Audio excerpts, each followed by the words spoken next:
Hello students, मेरा नाम है रमन अली और आप देख रहे हैं पाठशाला कोचिंग क्लासेस। पिछली वीडियो में हमने 10वीं का जो गणित है ना, उसका हमने प्रश्न नंबर पहला के हमने 4 तक देखे थे। ठीक है, अब है 5वां। तो सर्वाधिक बारंबारता वाला वर्ग क्या कहलाता है? सर्वाधिक बारंबारता वाला वर्ग क्या कहलाता है? तो वो सीधा है, बहुलक वर्ग कहलाता है।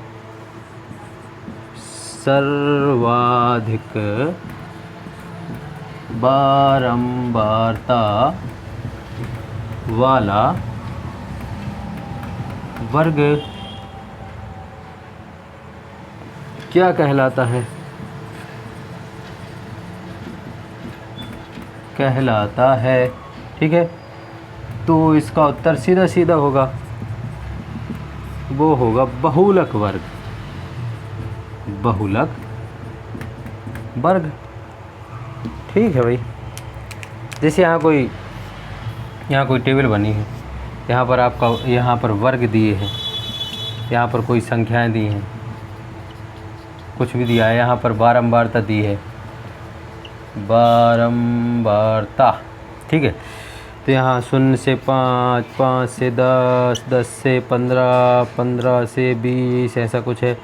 और यहाँ पर है, मान के चलो यहाँ पर 2 है, 4 है, 6 है, 8 है। फिर यहाँ पर कुछ दिया है कि भाई ये 5 बार आया है, ये 10 बार आया है, ये 8 बार आया है, 6 बार। तो सबसे ज़्यादा बारंबारता कौन की है? 10। 10 यानी कि ये वाला कहलाएगा बहुलक वर्ग। बहुलक वर्ग क्या हुआ आपका? 5 से 10। ठीक है, सिंपल है, it is very simple. So now 6th वाला देखते हैं अपन, इसी फर्स्ट का 6th वाला। तो 6th वाले में है कि भाई किसी त्रिघात बहुपद के अधिक से अधिक कितने शून्यक हो सकते हैं? किसी त्रिघात बहुपद के अधिक से अधिक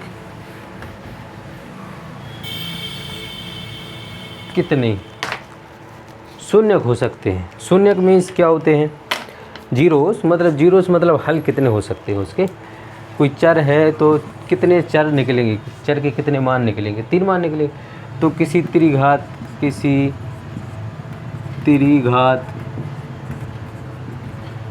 बहुपद के अधिक से अधिक कितने? अधिक से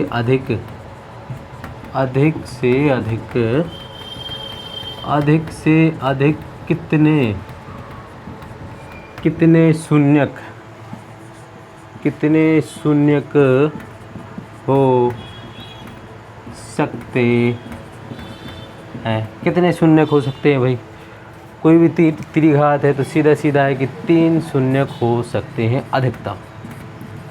3 शून्यक मतलब मान, चर के मान। जैसे आपके पास है 3x³ + 2x² + 5x + 3 = 0, ऐसा कुछ है। तो यहाँ x के 3 मान निकलेंगे, x का एक कोई मान निकलेगा, एक और निकलेगा, एक और निकलेगा, 3 मान निकलेंगे x के। ठीक है, तो यही शून्य कहलाते हैं।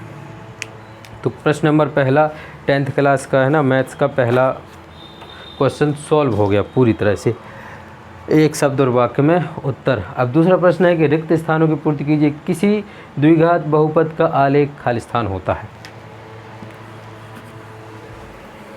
किसी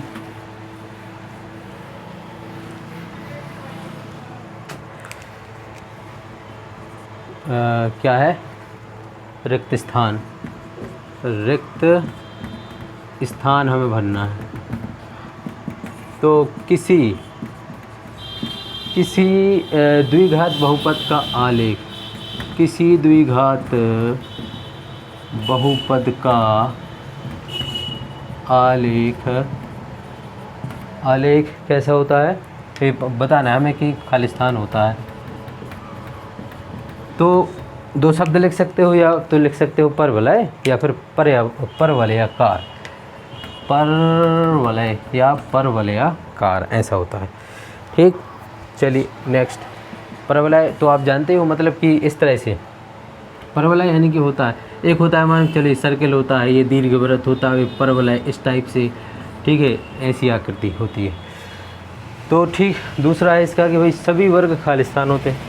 सभी वर्ग खालिस्तान होते हैं, सभी वर्ग खालिस्तान होते हैं। तो कैसे होते हैं? समरूप होते हैं, समरूप होते हैं। यहाँ 3-4 चीज़ें पूछी जा सकती हैं। जैसे मान के चलो पूछा जाएगा कि सभी व्रत खालिस्तान होते हैं, तो सभी व्रत समरूप होते हैं। कैसे होते हैं? समरूप होते हैं। इसी में पलट के और आ सकता है कि सभी समबाहु त्रिभुज कैसे होते हैं? सभी समबाहु त्रिभुज खालिस्तान होते हैं। तो कैसे होते हैं भाई? सिंपल सा है, यानी 3 में से एक कोई आ ही जाता है। अगर यहाँ से आता है तो यहाँ भी समरूप फिल करोगे आप। ठीक है, अगला है नेक्स्ट, थर्ड वाला है कि समांतर श्रेणी 12/7 2-3 का सार्वंतर खालिस्तान है। समांतर श्रेणी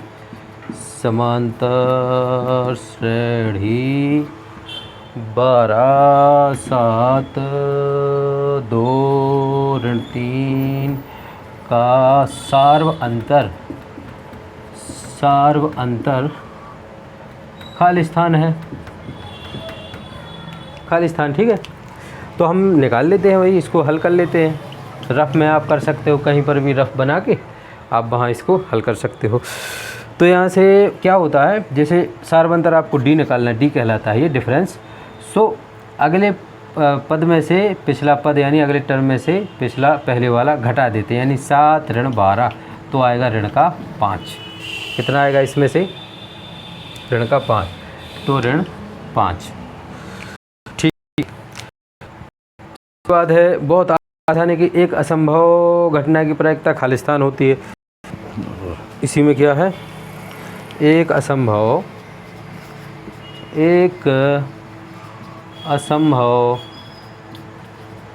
घटना की प्रायिकता खालिस्तान होती है। तो सीधी सीधी बात है, घटना या तो न्यूनतम 0 हो सकती है या फिर अधिकतम 1 हो सकती है। तो जब घटना होनी ही नहीं है, असंभव है, तो वहाँ पर संभावना 0 हो जाती है। सबसे कम न्यूनतम कितनी हो जाएगी? यहाँ पर 0। और क्वेश्चन आता है कि निश्चित घटना, यानी कोई घटना ऐसी है कि भाई उसका तो होना ही होना है, तो निश्चित घटना की प्रायिकता होती है, निश्चित घटना की प्रायिकता हमेशा 1 होती है। कितनी होती है? ये भी आ जाता है।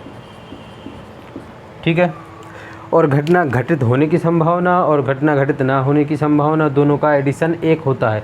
एक ये भी क्वेश्चन आता है, ठीक है ना। इसी में जैसे मान के चलो यहाँ आ जाए,